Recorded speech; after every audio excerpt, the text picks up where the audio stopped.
the first 3 chapters we covered were chapters A, B, and C. Technically, those were review material. Those came from an old Algebra 2 book. This is officially chapter 2 in our Algebra 2 book, and it's transformations of quadratic functions. The chapter 2 test is currently scheduled for Friday, November 6th. That is not this Friday, but next Friday, so 2 weeks. All right, today we are going to look at vertex form of a quadratic function. A quadratic function creates a parabola, and parabolas either look like this, a U shape, or a flipped U shape. Parabolas have a vertex. That's the point at which the graph changes direction. And that vertex is normally at 0, 0. So if we were just going to graph x squared, we would get this graph, and that point would be at the origin. So normally the vertex is at 0, 0. Now this might not look super new because we just did this with absolute value equations not too long ago. So instead of absolute value bars, now we're going to have parentheses with a square. So it's the same exact rules, just with a parabola instead of an absolute value V-shaped graph. So this A in front, the A is going to control whether this graph opens up or opens down, so the reflection. If A is bigger than 1, like 2, 3, 4, 7.2, whatever, it's going to be a stretch. The U shape is going to be narrower. If that A value is like 1/2, 2/3, 0.02, whatever, it will be a shrink. It'll widen out the graph and make it kind of wider, fatter, more, yeah. I don't really know how I wanted to explain that.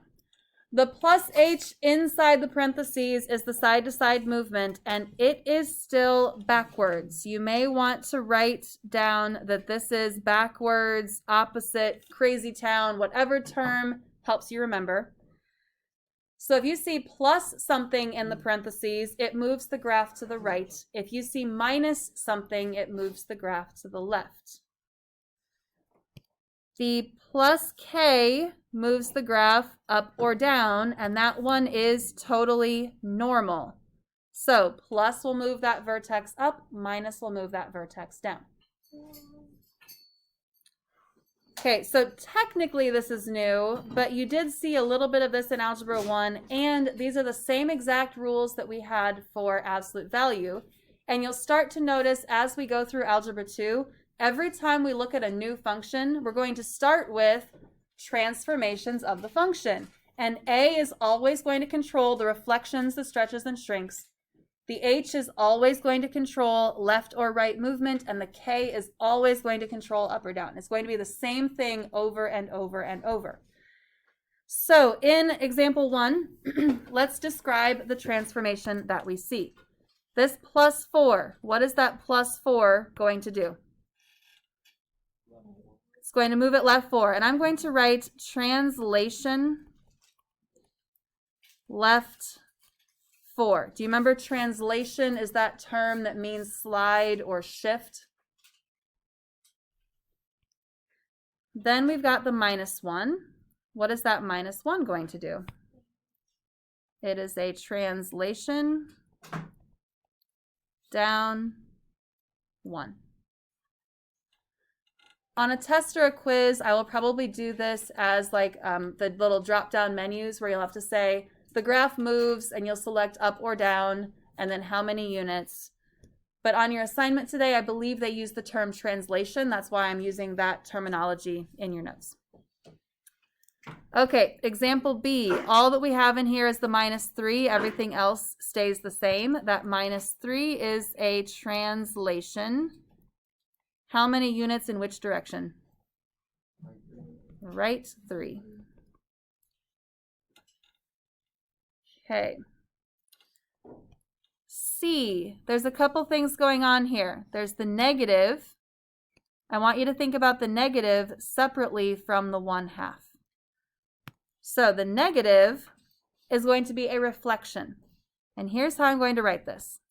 It is a reflection in the x-axis. This is the terminology that your book likes to use. Reflection in the x-axis. That just means that this graph opens down. It's going to be an upside down U shape instead of a right side up U shape. Okay, the 1/2. That 1/2 is a shrink by a factor of 1/2.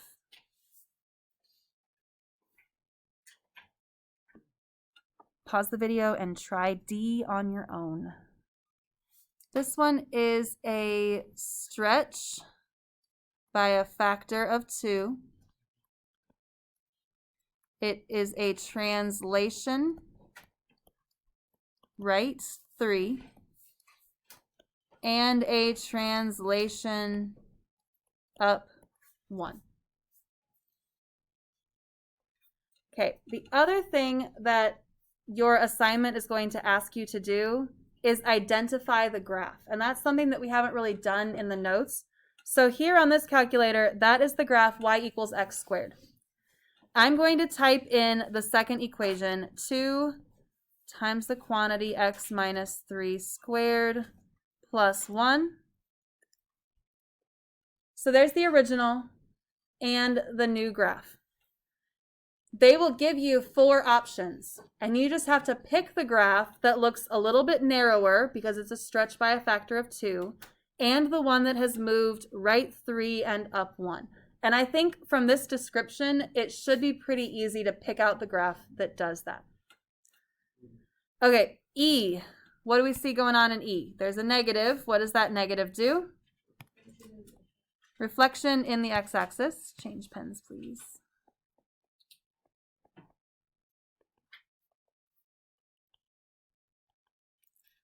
And there's no side-to-side movement, but the plus 5 is going to be a translation up 5. Okay, on your own, try F. Here's your answers for F. It's a reflection in the x-axis, a translation left 3, and a translation up 2.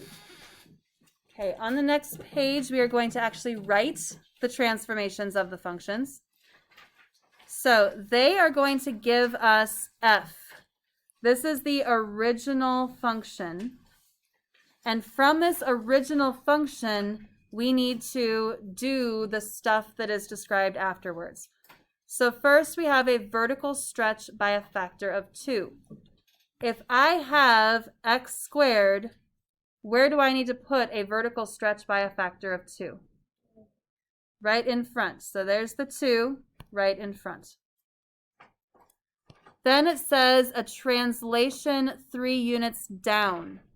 Should down go inside parentheses or outside of the parentheses? Outside of the parentheses. So right here, we just need to stick on there a minus 3. Put a g of x in front of it because g is like the new function.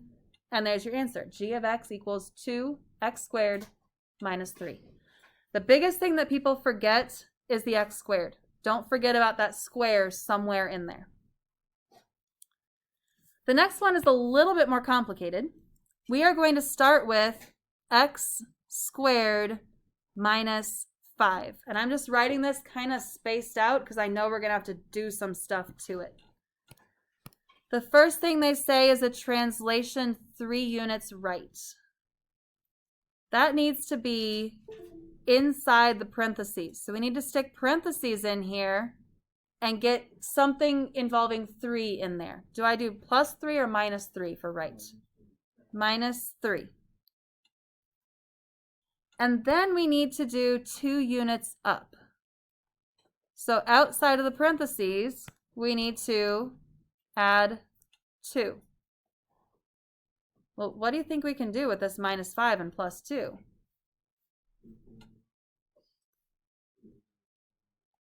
Yep, they would combine to give us -3. So here's our final function. This original function, the +5, told us that we were down 5 from the origin. So this graph originally was 5 units down. That vertex was 5 units down. We need to move that 2 units up. So here's the new location. This is the original location. That new location is 2 units up from the original, but it is still 3 units down from the origin. So that's why it's now -3.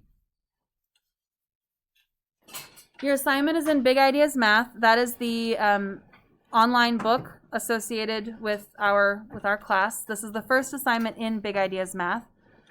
In Schoology, if you see things like an assignment called BIM, I think this one is BIM 2.1 Part 1.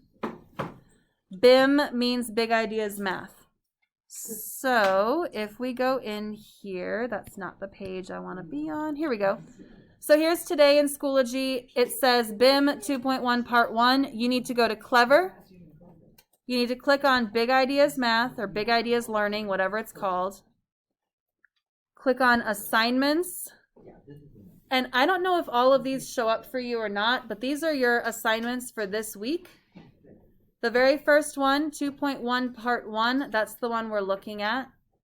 And my preview or my view looks different than yours. It puts every single problem on the same page instead of clicking through like yours does. But here's one of the problems. You got an original function and a new function. Describe it. This is a translation, 3 units. Select whichever one. I don't know if yours is drop down or if yours is drag and drop. I'm not quite sure. But then there's 4 graphs. You pick the graph that matches that function. There is a check answer button. Feel free to use the check answer button. You have unlimited clicks in the check answer button. When you get down to, I think the very last one, you have to write the equation. So when you click in there, you will have that math keyboard so that you can write the function and then state what the vertex is for that. The vertex is just the combination of how that vertex moved, left or right.